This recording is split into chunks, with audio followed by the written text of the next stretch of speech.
ہے آپ عالمی امن کے یعنی آج دنیا اسلام آباد اور پاکستان کو ارض الامن کہہ رہی ہے، لینڈ آف پیس کہہ رہی ہے، تو یہ میری فوج کے جوان جو سرحدوں پہ کھڑے ہیں، میری پولیس کے جوان جو سڑکوں پہ کھڑے ہیں، یہ کیا کوئی اپنے بیٹے کو کروڑوں اربوں روپے کسی ماں کو دے دیں آپ کہ اپنا بیٹا دو، میں نے اس کو گولی مارنی ہے، وہ اپنا بیٹا پیش کرے گی؟ کسی میں اتنا حوصلہ ہے، ہمت ہے؟ میرا جوان تو اگر آپ جی ایچ کیو سے کسی وقت وہ آئی ایس پی آر بتائے کہ سیاچین جہاں جسم کا کوئی حصہ اس لباس سے باہر نکل جائے شل ہو جاتا ہے، وہاں جانے کے لیے کس طرح درخواستیں دی جاتی ہیں کہ ہمیں وہاں جانے کی اجازت دی جائے، ہم وہاں جانا چاہتے ہیں۔ تو یہ ہمارے سلامتی کے ادارے، ہماری پولیس، ہماری فوج، ہم یہ گزارش کریں گے بادب طریقے سے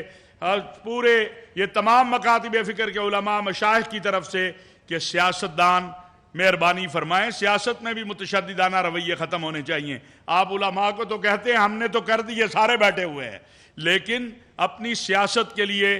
اس وقت جب میری پولیس، ایف سی اور میری فوج کے جوانوں کی 42 لاشیں ان کے گھروں جا رہی تھی، اس وقت اگر آپ شہداء پہ بات کریں، غازیوں پہ بات کریں، آپ کو تو چاہیے آپ ان کا حوصلہ بڑھائیں، ان کی ہمت بڑھائیں، ان کے ساتھ کھڑے ہو جائیں۔ اور الحمدللہ ہم روز اول سے اس پہ یقین رکھتے ہیں کہ یہ پاکستان آپ دیکھ لیں جہاں فوج مضبوط نہیں تھی اور جہاں اس طرح کی صورتحال آئی، ان اسلامی ممالک کا حال بھی دیکھ لے کیا ہے۔ اور آج آپ کا کہ مارکہ حق کی کامیابی کے بعد پوری دنیا میں پاکستان اور پاکستان کی بات ہو رہی ہے، ابھی ایران امریکہ مذاکرات پاکستان کی بات ہو رہی ہے۔ اگر اس امت کو ایک رکھا ہے،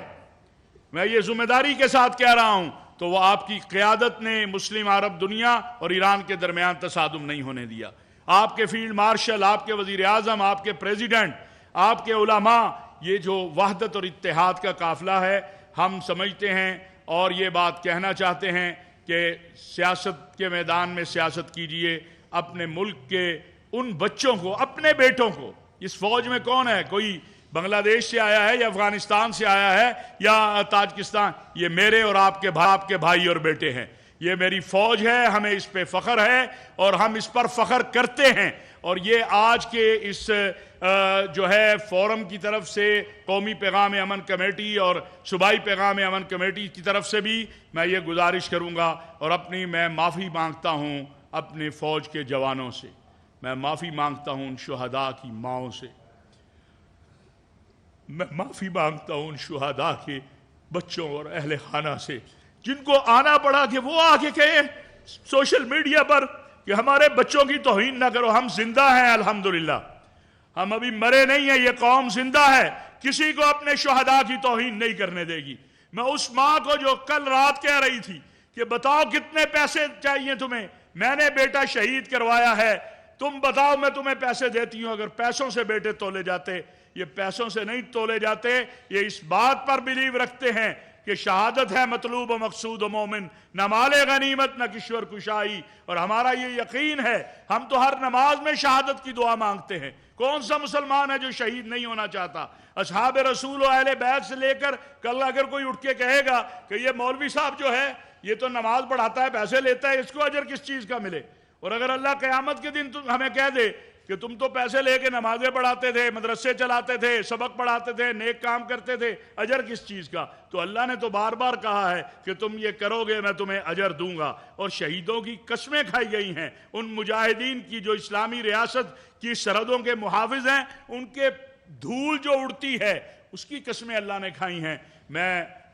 اپنی طرف سے بھی، اپنے ساتھیوں کی طرف سے بھی ان شہداء کے والدین سے، بچوں سے، بیویوں سے، بہن بھائیوں سے معافی کا طلبگار ہوں جو دکھی ہوئے ہیں۔ ہم آپ سے زیادہ دکھی ہوئے ہیں،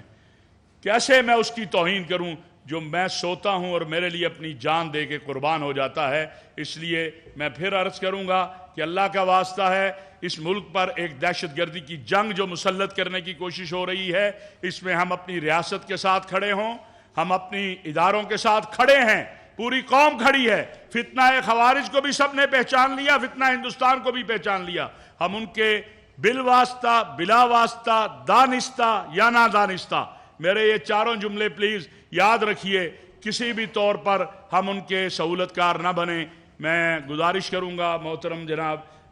سید ضیاء اللہ شاہ صاحب بخاری سے کہ وہ 1 منٹ میں آپ کے سامنے اپنے جذبات کا اظہار فرمائیں. محترم جناب سید ضیاء اللہ شاہ صاحب بخاری. بسم اللہ الرحمن الرحیم. میں سب سے پہلے عزت باب وزیر اعلیٰ سندھ سید مراد علی شاہ صاحب اور تمام فقائے کرام کا دل کی گہرائیوں سے شکریہ ادا کرتا ہوں کہ جنہوں نے آج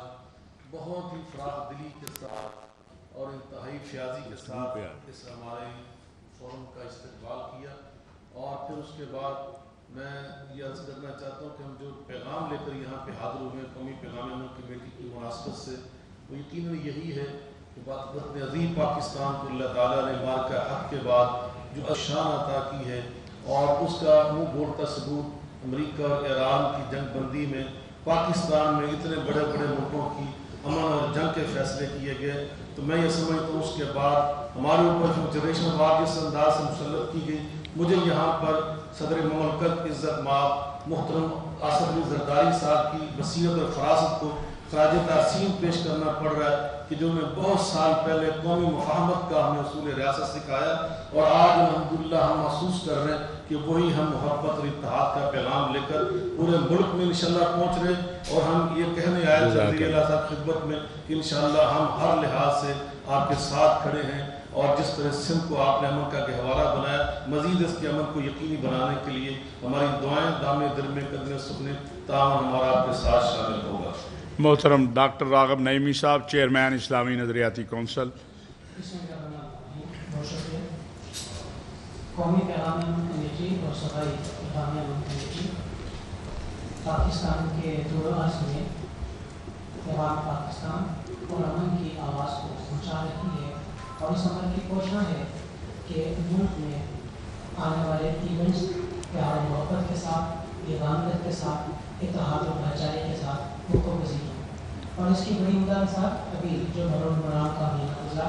جس امن اور آشتی کے ساتھ گزرا وہ ایک اس کا بڑی ثبوت ہے. ہم یہ سمجھتے ہیں کہ یہ مسالک اور یہ مذاہب جب آپس میں ایک جگہ پر مل بیٹھیں گے اور ایک دوسرے کے ساتھ مکالمہ کریں گے ایک دوسرے کے ساتھ بات چیت کریں گے تو اس کے بہت بہتر نتائج مل بیٹھیں گے اور ایک دوسرے کے ساتھ مکالمہ کریں گے ایک دوسرے کے ساتھ بات چیت کریں گے تو اس کے بہت بہتر نتائج فراہم ہوں گے جس سے نہ صرف ملک میں امن کے قیام کو طولانی عطا ہوگی بلکہ میں سمجھتا ہوں کہ امن قائم ہوگا تو اس سے معاشی ترقی میں اضافہ ہوگا. ڈاکٹر آصف میر صاحب. بسم اللہ الرحمن الرحیم. مارکہ حق کے بعد اللہ رب العزت نے پاکستان کو دنیا بھر میں عزت شان اور قبولیت عطا کی. اس کا آج ثمرہ ہم دیکھ رہے ہیں کہ مشرق وسطیٰ کی جنگ میں اس وقت پاکستان دنیا کی جنگ کا سامنے بنا ہوا ہے. لیکن اس موقع کے اوپر ہمیں ایک طرف فتنہ ہندوستان اور دوسری طرف فتنہ خارج کا سامنا ہے. ہمارے قاری شیخ الاسلام ڈاکٹر طاہر قادری صاحب نے 2010 میں دہشت گردی اور فتنہ الخوارج کے نام سے ایک مخصوص فتویٰ جاری کیا اور اپنے عسکری اور عامت الناس کو ایک فکری کلیئرٹی دی کہ یہ دہشت گرد ہیں اور حضور علیہ الصلوۃ والتسلیم